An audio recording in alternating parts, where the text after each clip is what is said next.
আমরা নবদ্বীপ যাওয়ার জন্য বিষ্ণুপ্রিয়ায় নেমে ঘাট পারাপার হচ্ছি বন্ধুরা। আপনারা দেখতে পারেন আমরা যাব মায়াপুর। তো আমরা লঞ্চে যাচ্ছি, আর আপনারা লঞ্চে আসতে পারেন বা নৌকাতেও আসতে পারেন।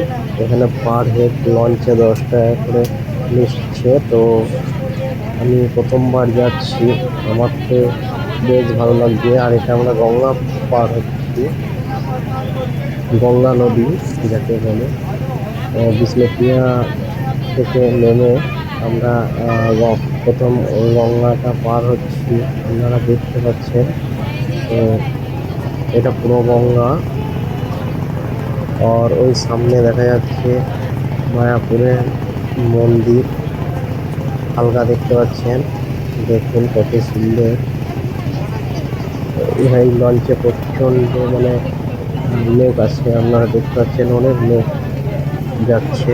তো পার হেড 10 টাকা করে, খুব ভালো লাগবে যেতে। আপনারা যদি কখনো গিয়ে থাকেন বা আপনারা আসতে পারেন। আর এটা নবদ্বীপের মেন গেট মন্দিরে।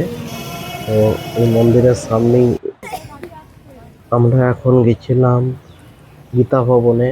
তো আপনারা দেখতে পাচ্ছেন এখানে এটা আপনারা তো ভেতরেই খেতে পারবেন, টিকিট কেটে গেটের সামনে টিকিট কেটে খেতে পারবেন। ওখানে টিকিট দেওয়া হচ্ছে। আর আমরা গেছিলাম গীতা ভবনে খাওয়ার জন্য।